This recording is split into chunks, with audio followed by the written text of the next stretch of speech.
दादा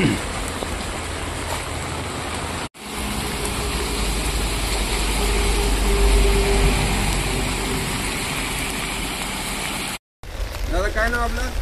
नंदन विश्वनाथ अभंग. रात्री बिबट्या आला होता तुमच्याकडे? हा, काय नक्की झालं? बिबट्या इथून गोट्यात गेला तिथं आणि गोट्याच्या कंपाऊंडमधून आतमध्ये आला होता आणि घरापाशी आला तिथं. मग कुत्री त्याच्यावर धावून गेली आणि त्यांनी कुत्र्यांचा पण पाठलाग केला. नंतर आपली इथं मोठी पिकअप असते ते पिकअप खाली लपला होता जरा वेळ. त्याच्यानंतर कुत्र्यांनी त्याच्यावर धावा केला जरा. त्याच्यामुळं मग बिबट्या तरी पण धाडसणीवर त्यांच्यावर चाल करायला बघत होता. नंतर मग बिबट्या हळूहळू आपले का CCTV असल्यामुळे सगळं दिसलं आणि बिबट्यानंतर वावराच्या बाजूने गेला. असं झालं इथं. तुमच्या शेजारी आता वन विभागाचे अधिकारी आहेत, काय मागणी तुमची? नाही, त्यांनी आता इथं पिंजरा बसवावा आणि बिबट्या आता घरापर्यंत आलेला आहे. त्याच्यामुळं याचं जरा लक्ष देऊन त्यांनी थोडंसं काम करावं.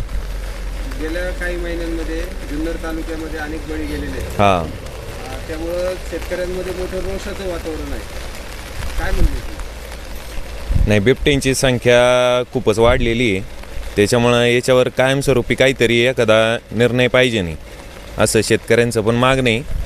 त्याच्यामुळं या गोष्टीसाठी वन विभागाने खरंच प्रयत्न करावेत. का बिबट्या आता घरापर्यंत यायला लागलेला आहे. माणसांचे बारीक पोरांचे जीव जायला लागलेले आहेत आता.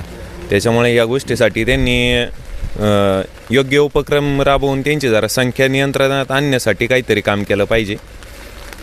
आणि संख्या पण किती वाढली हे आपल्याला पण माहीत नाही. आता इथं बघा, नंदनच्या घराजवळ बायपास मोठा हायवे, तरी पण ह्या ठिकाणी जर बिबटे येत असतील म्हणजे ऊसामध्ये वगैरे, म्हणजे त्यांची संख्या किती आपल्याला काय माहीत नाही ना. जेव्हा आपल्याला दिसेल तेव्हाच आपण म्हणतो की हा बाबा इथं बिबट्या आला होता. अशी पण थोडीशी परिस्थिती आहे. आता वन विभागाचे वन रक्षक ज्ञानेश्वर पवार आहेत. पवार साहेब, बिबट्या आता घरापर्यंत आलेला आहे.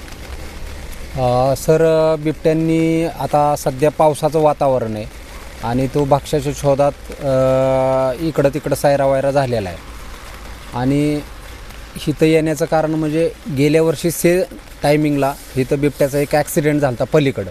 त्यावेळेस संपूर्ण आमची वन विभागाची टीम 8 दिवस इथं होती, त्यांना सर्च करत होती.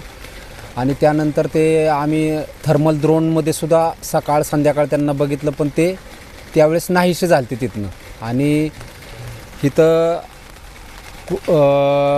बिबट्या येण्याचं कारण म्हणजे शेतीजवळ आहे आणि सध्या पावसाचं वातावरण आहे, त्यामुळे तो भक्ष्याच्या शोधात आलेला असणार आहे. तरी आम्ही प्रिकॉशनरी मेजर म्हणून आम्ही नाईट पेट्रोलिंग वगैरे इथं व्हिजिट करणार आहे. आता आम्हाला कळाल्या सूचना कळाल्यानंतर लगेच आम्ही इथं व्हिजिट दिलेली आणि पुढील उपाययोजना जशा करता येईल. जर पावसाचं प्रमाण कमी झालं तर आपल्याला बिबट्या कायमस्वरूपी म्हणजे हटावा म्हणून अनायडर मशीन लावण्यात येईल, नाहीतर मग पिंजऱ्याची तजवीज करण्यात येईल. जनतेचा मोठ्या प्रमाणात रोष आहे. काल जे एक बिबट्या पकडला कुमशेर या ठिकाणी, तर लोक म्हणत होते त्याला मारून टाका लगेच. एक मोठा रोष निर्माण झालेला आहे. काय तुमच्याकडे आत्ता नक्की उपाययोजना काय आहेत? सध्या माणिक बिबट निवारण केंद्रात बिबट्यांची संख्या वाढवण्याचं जे कन्स्ट्रक्शन आहे, त्यांच्या सगळ्या केजेस वगैरे ते वाढवण्याचं काम युद्ध पातळीवर चालू आहे आणि ते बहुतेक ह्या पुढच्या 7-8 महिन्याच्या अगोदरच कंप्लीट होईल. त्यामुळं ते एक पॉझिटिव्ह आहे की आपल्याला मग तिथं बिबट्यांची संख्या वाढल्याने तिथं ठेवता येतील व्यवस्थित. हे एक उपाययोजना ठोस ठरेल. त्याला जे गुजरातला पाठवले जाणार होते बिबटे, त्याचं पुढं काय झालं सांगता येईल का? गुजरातला जे स्ट्रेंथ दिली ती आपण तेवढे ते गेलेले आहेत आणि बाकी पत्रव्यवहार चालू आहे पुढचा. मध्ये बातमी आली होती खासदारांची की नसबंदीसाठीचा मार्ग मोकळा झालेला आहे. तुमच्यापर्यंत काही ती माहिती आली का? नसबंदीचं पण प्रपोजल चालू आहे. ते अजून त्याचं काय अजून आउटपुट आलेलं नाही, पण चालू आहे ते युद्ध पातळीवर. ते सुद्धा काही गोष्टी सेंट्रल खात्याच्या अखत्यार येतात त्यामुळे त्यांना थोडाफार उशीर होऊ शकतो, पण ते चालू आहे.